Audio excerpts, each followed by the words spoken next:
Hello everyone. Episode की शुरुआत में हम यही देखते हैं कि जब तियान तियान मिस्टर शन के रूम में जाती है तो मिस्टर शन उसे यही कहने लग जाते हैं कि यहाँ पर एक समिट होने वाला है और तुम्हें उस समिट में ज़रूर जाना चाहिए ताकि बाकी लोगों से तुम कॉन्टैक्ट्स बना सको। और दूसरी तरफ डॉक्टर शन जैसे ही ऑपरेशन करके बाहर आते हैं तो एक नर्स उनके पास आती है और बताती है कि आपके घर पर एक एमरजेंसी है।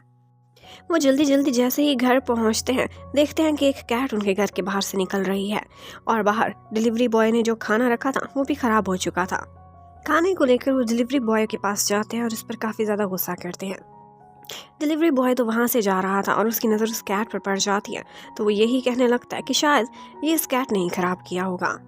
उस कैट की हालत काफ़ी ख़राब लग रही थी तो इसीलिए वो उसे उठा लेता है। मिस्टर शन अपने अंकल को लेकर उसी हॉस्पिटल के बाहर आ गया था कि यहीं पर ही अंकल की नज़र पड़ती है शन के भाई पर और ये सोचने लगते हैं कि यहाँ पर क्या कर रहा है। तो मिस्टर शन को उसे ये बताना पड़ता है कि ये भी यहाँ पर काम करता है। अब यहाँ पर वो होने वाले समिट के बारे में डिस्कशन कर रहे थे कि यहाँ पर मिस्टर शन की नज़र पड़ती है तियान तियान पर, तो वो उसी के पास आ जाते हैं। अब मिस्टर शन तियान तियान को अपने साथ लेकर एक पार्क में चला गया था ताकि घूम फिर भी सकें और डिस्कशन भी कर सकें। और यहीं पर ही वो लोग घूमते फिरते उसी डिलीवरी बॉय के आमने सामने आ गए थे। उसके पास वही कैट थी और वो बहुत अच्छी ड्राइंग भी बनाता था। अब डिलीवरी बॉय उन दोनों की भी पेंटिंग बनाने के लिए रेडी हो जाता है। उनको कहता है कि एक दूसरे के साथ खड़े हो जाओ और जो कैट थी वो तो वहाँ से भाग जाती है। अब जब वो कैट वहाँ पर नहीं थी तो वो तीनों काफ़ी परेशान हो गए थे और कार्लो की हेल्प से उसका पीछा करने लग जाते हैं। अब कैट आगे आगे थी, कार्लो उसका पीछा कर रहा था और ये तीनों भी। अब कैट उनको एक ऐसे घर में लेकर जाती है जहाँ पर और कोई भी नहीं रहता था। और ये तीनों जब अंदर जाते हैं उस कमरे में तो देखते हैं कि उस कैट के साथ साथ और भी बहुत सारी कैट्स वहाँ पर मौजूद हैं। अब तियान तियान की नज़र पड़ती है तो उनमें से एक कैट की हालत बहुत ज़्यादा ख़राब थी। अब तियान तियान उसी कैट को उठाती हैं और हॉस्पिटल लेकर आ जाती हैं। मिस्टर चैन भी वहाँ पर थे और वो उसी डिलीवरी बॉय को भी वहाँ पर देखते हैं तो उसे रोक लेते हैं कि मैंने तुमसे कुछ बात करनी है। अब इसके बाद वो कैट की सर्जरी करने के लिए चला जाता है और सर्जरी तो सक्सेसफुल रही थी, लेकिन जैसे ही वो वापस आता है तो देखता है वो डिलीवरी मैन वहाँ पर नहीं था। इतने में मिस्टर शेन भी वहाँ पर आ जाता है और वो उसे देखकर कहने लगता है कि मैंने पहले ही सोचा था ये डिलीवरी बॉय बहुत बड़ा बदमाश है, पैसे भी नहीं दिए और अपनी कैट का इलाज भी करा लिया। यहाँ पर मिस्टर शेन उसे बताता है कि एक्चुअली वो कैट तो उसकी थी ही नहीं, तो वो कैसे पे करता। लेकिन फिर भी मिस्टर शन उसी के बारे में ही बुरा भला बोल रहा था कि डिलीवरी मैन उसके लिए खाना लेकर ऊपर से आ जाता है। अब वो खाना देकर जब जा रहा था तो मिस्टर चन यही बताते हैं कि उस कैट की हमने सर्जरी कर दी है और उसके 4 बेबीज हुए हैं। मिस्टर चन उसके बाद अपने कमरे में मौजूद थे और यहाँ पर आंट जब वहाँ पर जाती हैं चेक करती हैं तो पता चलता है कि उनको तो बहुत तेज़ फीवर हुआ है। अब वो तो उसकी केयर करते हुए उसे चेक कर रही थी कि वो रोमांटिक सा सीन बना लेता है और कहने लगता है कि बस इसी तरह तो मेरे सामने मेरे पास बैठी रहो। और इस बात पर ऑफ कोर्स आंटी लड़ना स्टार्ट कर देती हैं। अब वो दोनों लड़ते लड़ते रूम से बाहर आ गए थे। अब यहाँ पर मिस्टर शन और तियान तियान भी पहुंच जाते हैं। वो दोनों उससे यही पूछना चाहते थे कि तुम दोनों क्यों लड़ रहे हो, लेकिन वो बहाना बनाकर साइड पर निकल जाते हैं। और तियान तियान की आंट बहुत शर्मा रही थी। वो समझ गए थे कि ज़रूर अंदर कोई रोमांटिक सीन क्रिएट हुआ होगा या बातें हुई होंगी।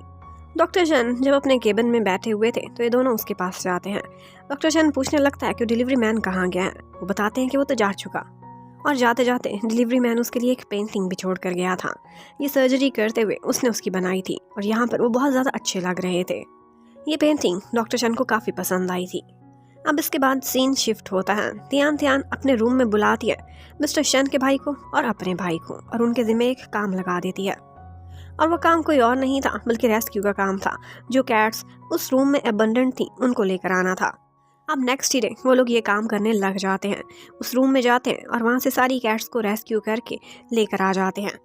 अब हॉस्पिटल में उन कैट्स की बहुत अच्छे से केयर की जा रही थी, लेकिन जब मिस्टर शन आता है और देखता है कि सब कैट्स यहाँ पर हैं तो उसे काफ़ी बुरा लगता है, नाराज़गी करता है और कहता है कि ऐसा नहीं करना चाहिए था। एक्चुअली शन इस वजह से परेशान था कि पहले ही हॉस्पिटल लॉस में जा रहा है। अब इतनी सारी कैट्स की केयर करने के लिए ये सब कुछ कैसे अरेंज होगा।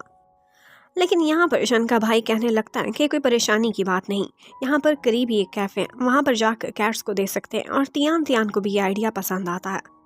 अब वो जाते हैं उसी कैफ़े में और वहाँ का ऑनर उनसे बहुत अच्छे से ट्रीट करता है और दिखाता है कि कैसे वो लोग पहले भी कैट्स का बहुत अच्छे से ख्याल रखते हैं। अब इतनी सारी फैसिलिटीज़ दिखाने के बाद वो कुछ पेपर्स भी लेकर आता है और उनसे कहता है कि यहाँ पर साइन कर दो। तियान तियान इतनी खुश थी कि पढ़ती ही नहीं और पेपर्स पर साइन कर देती है, क्योंकि उसे तो बस उनकी सर्विसेज काफ़ी अच्छी लगी थी।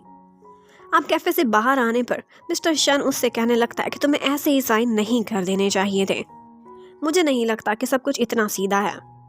तो तियान तियान उसे पूछने लग जाती है कि तुम ये सब कैसे कह सकते हो, यहाँ पर कैट्स का अच्छा ख्याल रखा जाएगा, तुम्हें ऐसा क्यों नहीं लगता। अब वापस हॉस्पिटल पहुंच जाने पर वो लोग नर्स वैन को कहते हैं कि अब तुम वहां पर जाओ और चेक करके आओ कि कैट्स का कैसा ख्याल रखा जा रहा है। अब वो जाती है वहीं पर और देखती है तो कैट्स की हालत अच्छी नहीं लग रही थी, वो तो बेचारी सो भी नहीं सक रही थी। अब वो इसी बारे में आकर तियान तियान और मिस्टर शन को रिपोर्ट करती है। अब यहाँ से तियान तियान और मिस्टर शन दोबारा से कैफे में जाते हैं और ऑनर से कहने लगते हैं कि हमारी कैट्स वापस करो। लेकिन ऑनर के तो रूप ही बदले हुए थे। वो कहने लगता है कि कल ही आपने एग्रीमेंट पर साइन किया है और इसके अकॉर्डिंग अब वो कैट्स मेरी हैं, मैं जैसे चाहूँ उनके साथ ट्रीट कर सकता हूँ, अब वो मेरे अंडर रहेंगी। तियान तियान को गुस्सा आ गया था, वो बहस करती उससे पहले ही मिस्टर शन ये देखते ही उसे कैफे से पकड़कर बाहर ले आता है।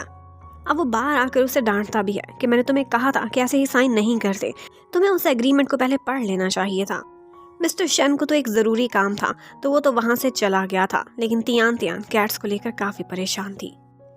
रात का टाइम था और अभी भी वो उस कैफ़े के बाहर खड़ी हुई थी। अब जैसे ही वहाँ का ऑनर वहाँ से चला जाता है तो वो अंदर जाने की कोशिश करती है। सामने के दरवाजे से इसलिए नहीं जाती कि वहाँ पर सिक्योरिटी कैमरास थे, उसका फेस न नजर आए, इसलिए वो पीछे के दरवाजे से अंदर जाती है कि इतने में ही मिस्टर शन भी ऊपर से आ जाता है और वो उसे समझाने की कोशिश करता है कि बच्ची मत बनो, इस तरह से हम चोरी करके कैट्स को यहाँ से नहीं लेकर जा सकते, हमें कोई और तरीका सोचना होगा। वो दोनों वहाँ पर खड़े यही बातें कर रहे थे कि इतने में उन्हें लगता है कि यहाँ पर कोई आ रहा है। वो कैफ़े का ऑनर वापस आ रहा था और उसे देखते ही वो दोनों छुप जाते हैं। अब ऑनर वहाँ पर खाना वगैरह चेक करता है और फिर अपने ही एक बंदे को कॉल करके कहता है कि तुम्हें खाने का ख्याल रख, ऐसे ही वेस्ट ना हो जाए। अब वो इधर उधर चेकिंग करता है, जब उसे लगता है कि यहाँ पर कोई गड़बड़ नहीं तो वहाँ से चला जाता है। अब उसके चले जाने के बाद वहाँ पर जो भी कैट फूड पड़ा हुआ था मिस्टर शन उसमें से उठा लेता है। एक्चुअली वो लैब में चेक कराना चाहता था कि किस क्वालिटी का है, तो वो मिस्टर गू को दे देता है। अब मिस्टर गू लेबॉर्ट्री में उसका कुछ टेस्ट वगैरह करते हैं और बाहर आकर बताते हैं कि थोड़ी देर में रिजल्ट आ जाएगा। अब वो टॉपिक को चेंज करता है और नेंग के बारे में बात करने लगता है कि तुम्हारा इसके बारे में क्या ख्याल है। अब उसकी इन बातों से इतना अंदाज़ा तो शन को हो चुका था कि मिस्टर गू नेंग को लाइक करता है, तभी तो उसके बारे में मुझसे पूछ रहा है। अब इतने में उस टेस्ट का रिजल्ट आ जाता है और यही पता चलता है कि ये कैट फूड बिल्कुल भी ठीक नहीं था, बहुत डेंजरस है कैट्स के लिए। और इसी के साथ ही ये एपिसोड ख़त्म होती है। Thank you for watching, bye bye.